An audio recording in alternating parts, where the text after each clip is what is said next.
이사야서 강해 시작하겠습니다.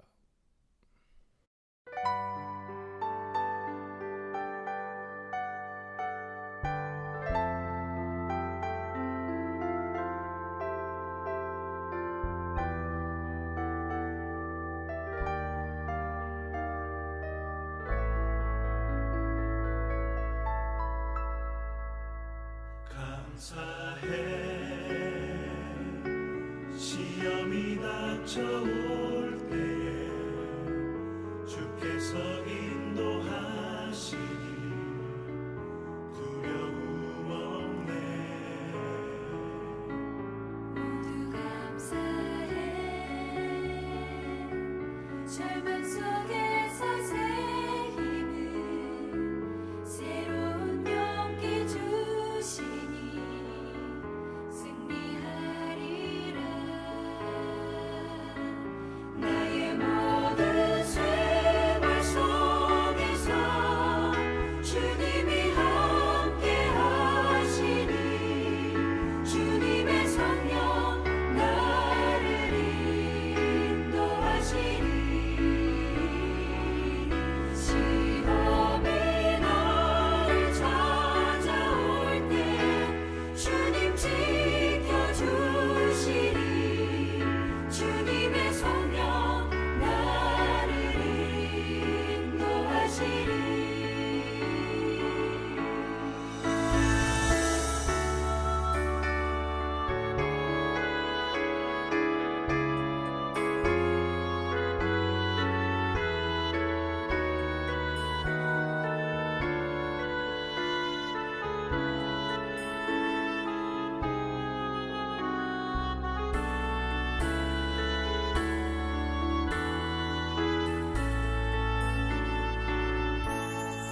감사해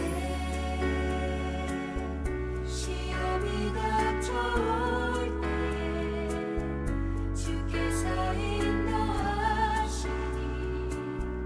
두려움 없네. 모두 감사해 절망 속에서 새 힘을 새로운 용기 주시니 승리하리라. 나의 모든 생활 속에서 주님이 함께 하시니 주님의 성령 나를 인도하시니 시험이 나를 찾아올 때 주님 지켜주시니 주님의 성령 나를 인도하시니 나의 모든 생활 속에서 주님이 함께 하시니 주님의 성령 나를 인도하시니 시험이 나를 찾아올 때 주님 지켜주시니 주님의 성령 나를 인도하시니 주님의 성령 나를 인도하시니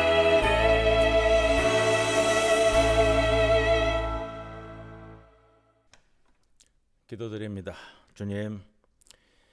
주님의 뜻이 우리 안에 이루어지게 하옵소서. 저를 버리지 마시고 저의 이름을 기억하옵소서. 세상의 지식을 의지하지 않고 아버지의 얼굴을 구하오니 탐욕과 교만의 사슬에 묶인 죄책을 끊어주시고 원하시는 대로 저를 고치시고 행하시옵소서.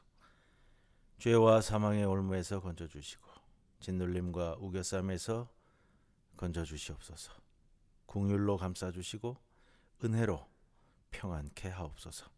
삶의 순간순간 기쁨이 충만하여 복음의 선율에 춤추게 하옵소서. 주기로 약속했다면 더 많이 주게 하옵소서. 그러나 그것이 그에게 짐이 되지 않게 하옵시고 우리에게는 교만이 되지 않도록 인도하옵소서. 예수님의 이름으로 기도드리옵나이다. 아멘. 541장 찬송 드립니다.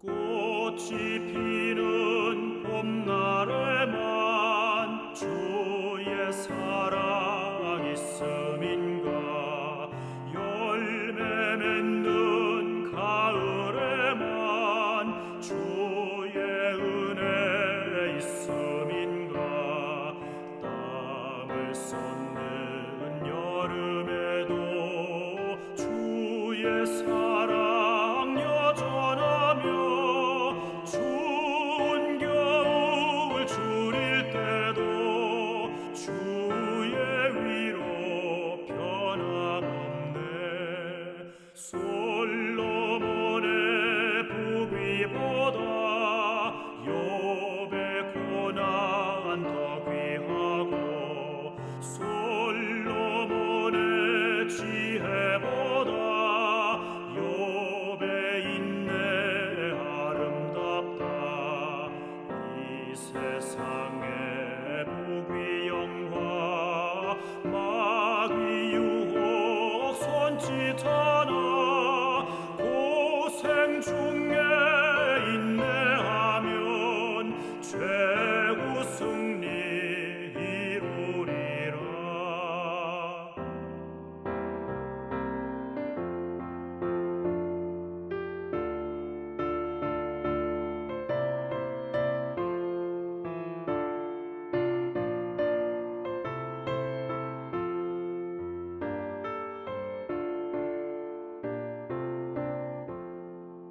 세상 권력 등에 업고 믿는 자를 핍박하는 어리석은 사람들아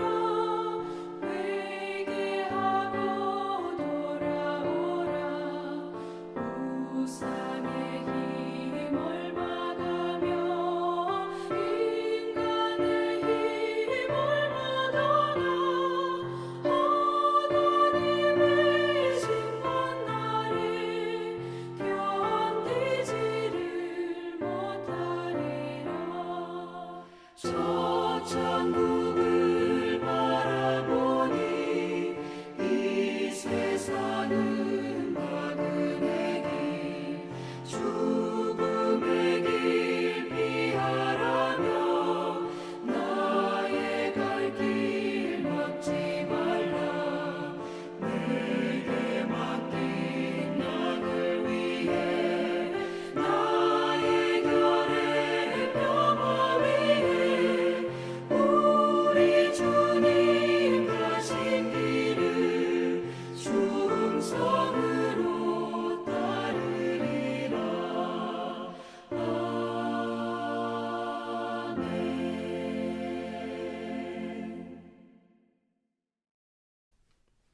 오늘 이 시간에는 이사야서 38장 1절에서 8절 그리고 하나 조금 덧붙이겠습니다. 21절에서 22절 말씀 봉독하고 말씀 나눕니다. 그때에 히스기야가 병들어 죽게 되니 아모스의 아들 선지자 이사야가 나아가 그에게 이르되 여호와께서 이같이 말씀하시기를 너는 내 집에 유언하라 내가 죽고 살지 못하리라 하셨나이다 하니 히스기야가 얼굴을 벽으로 향하고 여호와께 기도하여 이르되 여호와여 구하오니 내가 주 앞에서 진실과 전심으로 행하며 주의 목전에서 선하게 행한 것을 기억하옵소서 하고 히스기야가 심히 통곡하니 이에 여호와의 말씀이 이사야에게 임하여 이르시되 너는 가서 히스기야에게 이르기를 내 조상 다윗의 하나님 여호와께서 이같이 말씀하시기를 내가 내 기도를 들었고 내 눈물을 보았노라. 내가 내 수한에 15년을 더하고 너와 이 성을 아수르 왕의 손에서 건져내겠고 내가 또 이 성을 보호하리라. 이는 여호와께로 말미암는 너를 위한 징조이니 곧 여호와께서 하신 말씀을 그가 이루신다는 증거이니라. 보라, 아하스의 해시계에 나아갔던 해 그림자를 뒤로 10도를 물러가게 하리라 하셨다 하라 하시더니 이에 해시계에 나아갔던 해의 그림자가 10도를 물러가니라. 21절 22절 말씀입니다. 이사야가 이르기를 한 뭉치 무화과를 가져다가 종처에 붙이면 왕이 나으리라 하였고 히스기야도 말하기를 내가 여호와의 전에 올라갈 징조가 무엇이냐 하였더라. 오늘 그 유명한 히스기야 왕의 기도 이 말씀인데요. 오늘 본문을 보기 위해서는 역사적 배경을 조금 먼저 알고 시작하는 것이 좋겠습니다. 본문 시작을 하는데 1절의 말씀 보면 그때에라고 시작을 합니다. 39장의 말씀 1절 시작할 때도 그때에 이렇게 시작할 건데 오늘 그때에라는 그때가 정확히 언제쯤일까 추정해 봐야 되는데 6절 말씀을 보면 너와 이 성을 아시리아 왕의 손에서 건져내겠고 내가 또 이 성을 보호하리라 라는 말씀이 나옵니다. 이 말씀에 따르면 히스기야가 중병에 걸려 죽게 된 때는 기원전 701년경 발생한 아시리아의 대규모 침공 사건 그것이 있기 전에 있었을 것이다. 그리고 히스기야가 죽은 때를 알아보면 좀 더 명확한 연대를 추정할 수 있는데 오늘 본문에서 15년을 히스기야 생명 연장을 받았죠. 그래서 히스기야 왕이 선대 왕인 아하스 왕으로부터 독립해서 독자적으로 유다를 다스리던 때가 한 25살 기원전 715년경으로 추정을 하고요. 히스기야는 그 후로 29년 동안 남유다를 통치하고 54세에 죽게 됩니다. 따라서 오늘 본문 사건은 히스기야가 38살 무렵 기원전 703년경으로 추정됩니다. 참고로 오늘 본문에서는 조금 벗어납니다만 10절 말씀에 가면 나의 중년 이렇게 표현이 돼요. 히스기야가 이 사건을 나의 중년 되는데 말 그대로 히스기야가 한참 일할 나이인 38살에 중병이 들었다 이 표현인데 자 중병이 들었습니다. 그리고 이사야 선지자로부터 소위 말하는 주변을 정리해라 라는 그런 이제 청천벽력과 같은 소리를 듣게 되죠. 아마 그 소리를 듣게 되면 하늘이 무너졌을 그런 느낌일 겁니다. 깜깜하고 암울하고 라틴어 중에 메멘토 모리라는 표현이 있거든요. 메멘토 모리 죽음을 기억하라 이런 표현인데 모든 사람은 언젠가는 죽습니다. 죽음이야말로 모든 사람을 평등하게 만드는 것이다 이런 표현도 있는데 사람마다 죽음을 맞이할 때 여러 가지 태도가 있잖아요. 다 다른데 자연스럽게 받아들여서 자연스럽게 가져가는 사람이 있고 마지막까지도 이 죽음과 그 싸우듯이 가시는 분도 있고 마지막에 살려달라고 몸부림치는 분도 봤고요. 그냥 체념하고 그냥 담담하게 받아들이는 그런 분도 봤고 분노하는 사람도 봤어요. 지금 죽어야 되는 거에 대해서 분노하는 사람 억울하다고 또 고래고래 소리 지르는 사람도 봤고 죽는 사람들의 이유가 다 좀 여러 가지잖아요. 병고로 죽기도 하고 교통사고로 죽기도 하고 자연재해로 죽기도 하고 노환으로 이제 생을 다하는 경우도 있고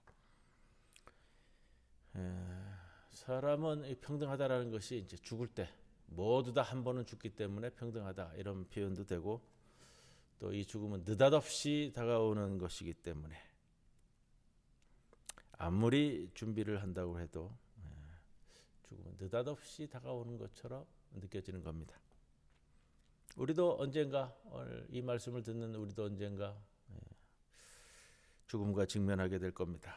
그런데 어느 날 누군가 다가와서 이제 네 주변을 정리하고 죽어야 된다.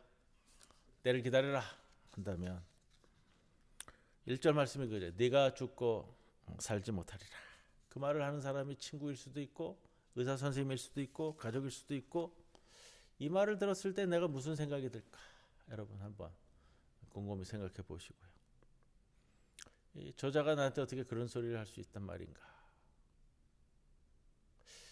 가끔 이제 그런 이제 경험이 있는데요. 마지막에 이제 병원에 입원하셨다고 그래서 찾아가서 뵙고 우리 노 권사님들 또노 장로님들 제가 예전에 이제 그런 경험이 있었습니다만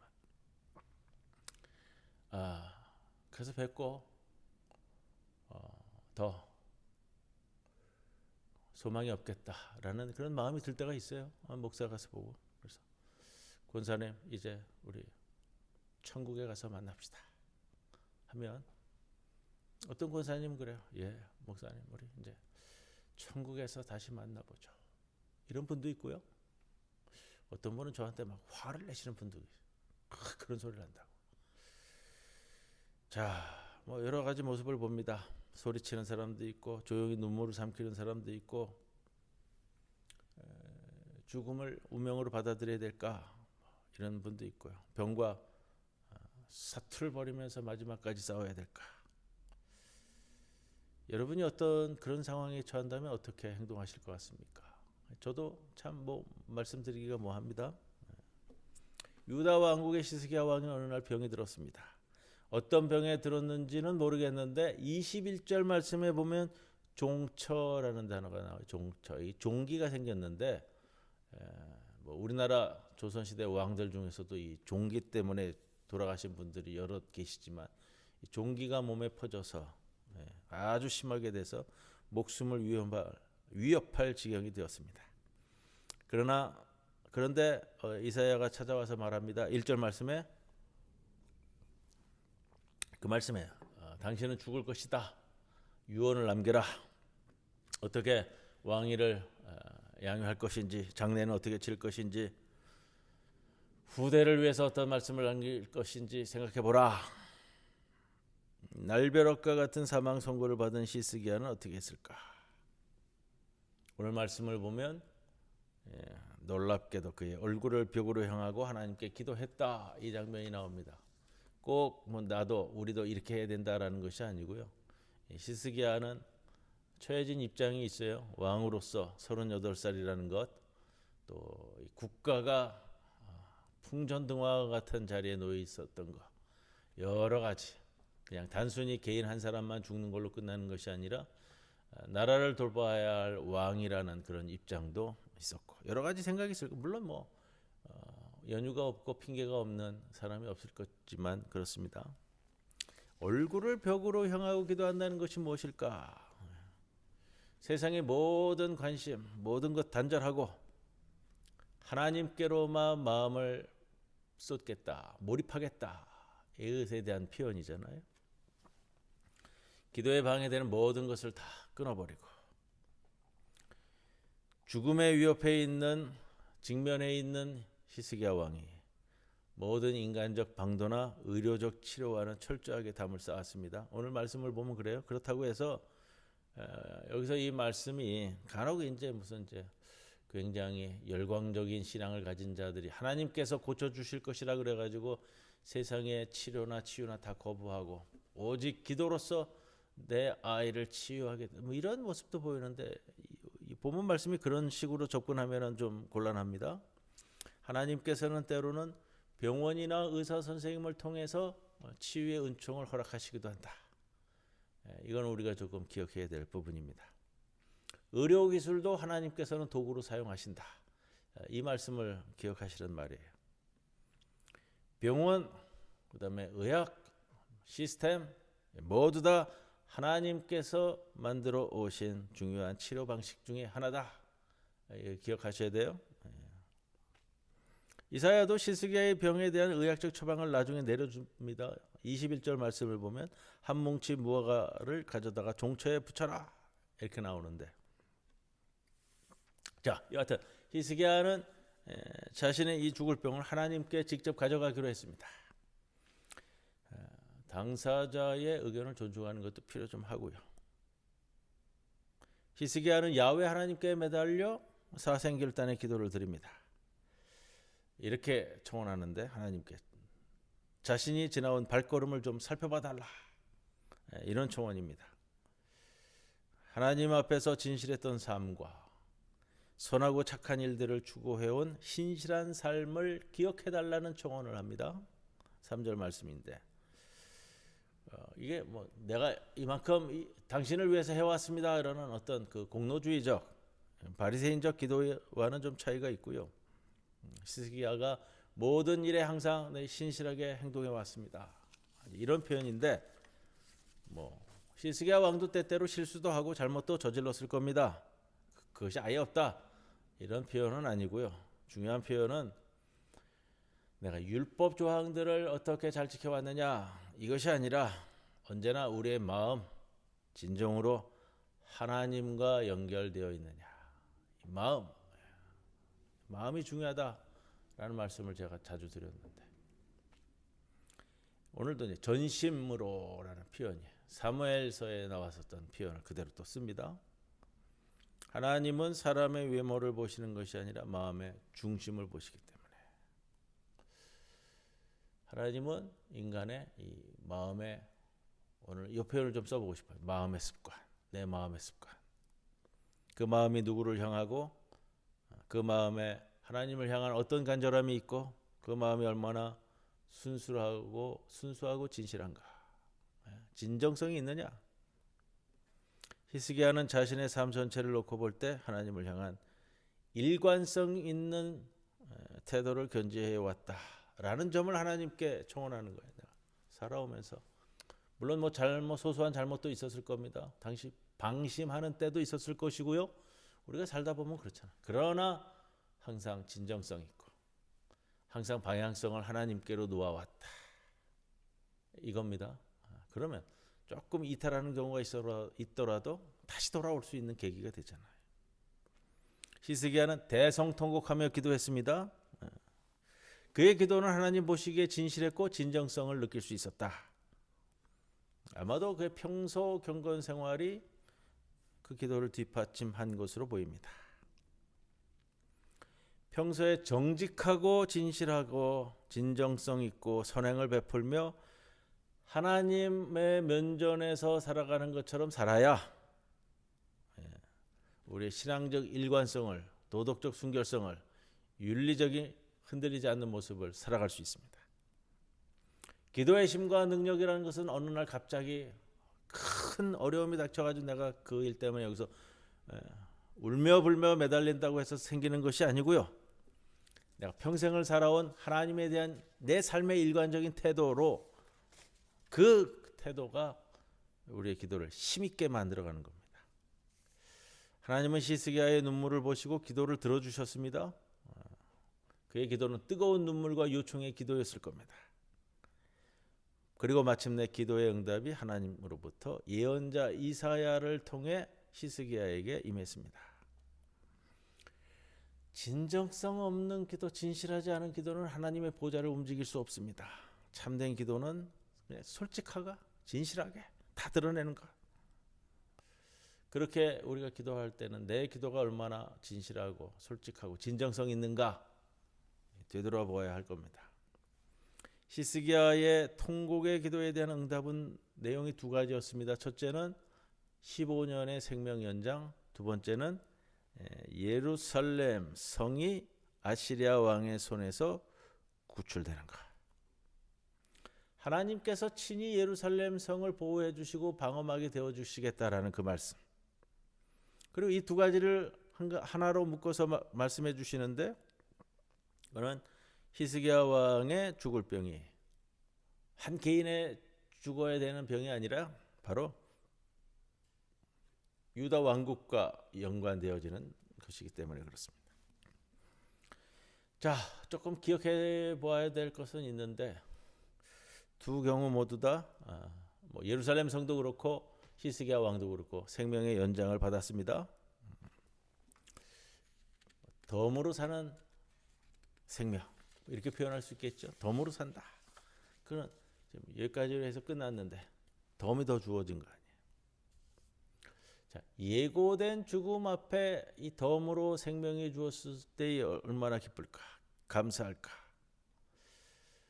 그런 걸 생각해 본다면요, 곰곰이 오늘 내가 이 시간 여기서 살고 있는 것도 하나님께서 연장해 주신 덤으로 사는 생이 있기 때문에 살아가는 것이지, 죽어도 일찍 죽을 인생인데, 이런 마음을 좀 생각해 봅니다. 그런데 그거예요. 히스기야 15년 연장 받았는데 그 기간 동안의 삶이 어땠을까? 유다 왕국은 그들에게 주어진 덤으로 사는 생명 연장의 시간을 어떻게 살았을까? 좀 여기에서는 이제 실망이 가는 거예요. 좀 무책임했다, 낭비했다, 이런 표현이에요. 덤으로 주어진 15년을 살아가면서 히스기야는 오히려 판단력이 흐려지고 이제 신앙이 후퇴하는 모습을 보이고요. 다시 나눌 말씀입니다. 유다 왕국 역시 아시리아로부터 구원받은 후에 뒤에 110년을 더 존속했지만 결국은 587년 기원전, 결국 함락될 수밖에 없었던 신앙의 후퇴. 히스기야의 간절한 기도에 하나님이 응답하셨고, 그에 대한 부연 설명으로 21절, 22절 말씀입니다. 그래서 오늘 좀 첨부를 시켰고요. 한 뭉치 무화과를 가져다가 종기가 난 곳에 붙여라. 그리하면 왕이 나을 것이다. 이 말은 예언자 이사야가 왕궁의 의사에게 왕의 건강을 위해서 조언했던 것으로 보여집니다. 직접 왕에게 이야기했다기보다는요. 한편 이사야에게 무엇이 내가 여호와의 전에 올라간다는 징조가 되겠습니까? 라고 히스기야 왕이 물었습니다. 히스기야가 징조를 요구했는데 선하신 하나님께서 그림자가 뒤로 10도 물러가는 징조를 허락해 주셔서 확신을 심어 주셨습니다. 요거 이제 우리 요 장면들이 성경 공부하면서 몇 차례 나왔었는데, 징조를 구한다라는 것을 하나님을 시험한다라는 차원으로 보는 것이 아니고요. 자, 이럴 때는 어떻게 주어지는 거냐면 병들고 허약한 사람이 치료되는 과정에서, 오늘 본문 그것입니다. 마음의 안정과 확신을 더해 주시기 위한 하나님의 은총, 이렇게 보는 게 수월하겠습니다. 그렇다고 또 너무 오해해서 또 이렇게 오해하시는 분도 있어요. 죽을 병에 걸리더라도 진정으로 열심히 기도하면 다 나을 수 있다. 이렇게 가는 것도 이게 접근이 좀 어렵습니다. 이렇게 하시면 안 되고요. 그러나 우리가 알 수 있는 것은 히스기야가 죽을 병에서 고침받은 이야기 속에서 분명한 최소한의 알 수 있는 메시지는, 어떤 질병이나 불행이나 죽음도 하나님의 손길 안에 놓여져 있는 것이다. 하나님의 손길을 벗어나 있지 않다. 동전 한 입 팔리는 참새도 하나님 없이, 하나님이 모르시는 가운데 그렇게 되어지는 것이 아니라는 것이 주님의 말씀이었습니다. 그렇기 때문에 우리들은 삶, 죽음 모두를 하나님 앞에 내어놓고 살아가는 자들이다. 히스기야가 그랬던 것처럼. 단지 우리가 소망을 가질 수 있는 것은 하나님께서는 우리의 이해를 초월해서 가장 좋은 방식으로 우리의 삶에 최선의 선을 이루어 가시는 분이시다. 이걸 기억하면서 오늘 말씀 여기서 마치도록 하겠습니다. 찬송가 547장 함께 찬송 드립니다.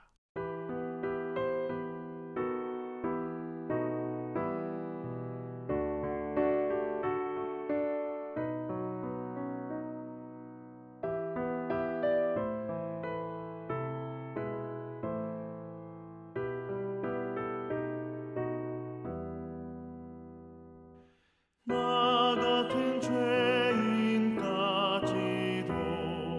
찾아와 주신 주, 간곡한 음성 못 잊어 마음 문 엽니다. 피 흘려 주신 그 사랑 감당치 못하여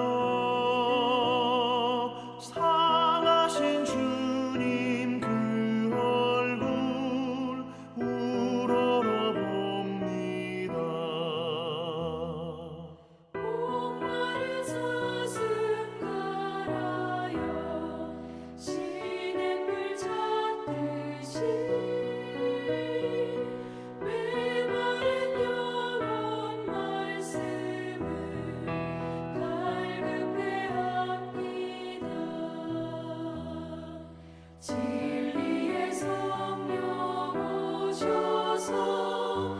인도해 주시고 샘같이 솟는 그 말씀 넘치게 주소서.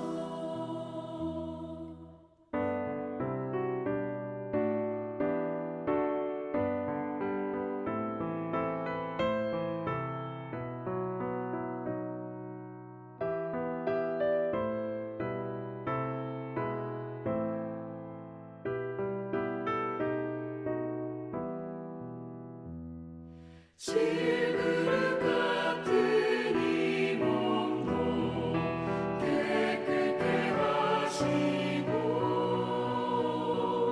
죽으나 사나 주 위에 일하게 하소서.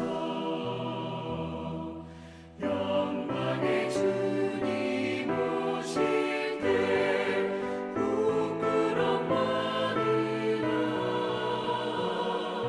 내게 복 입고 주님을 배우게 하소서.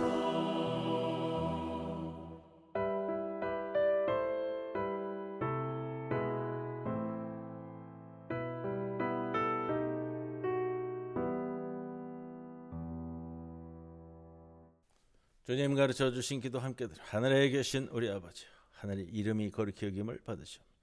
나라가 임하시오며 뜻이 하늘에서 이루어진 것 같이 땅에서도 이루어지이다.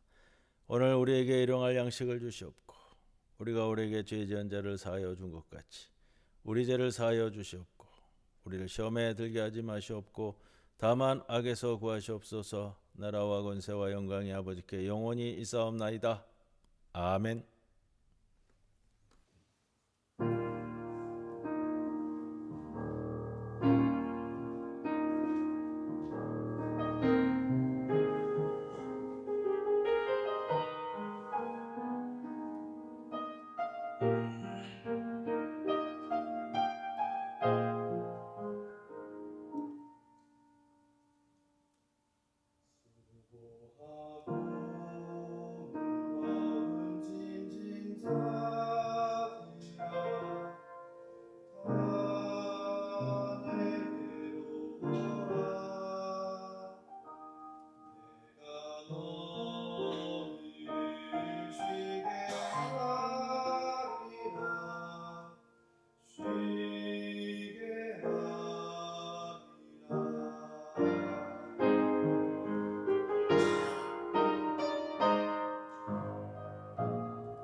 너희 마음의 힘을 얻으리.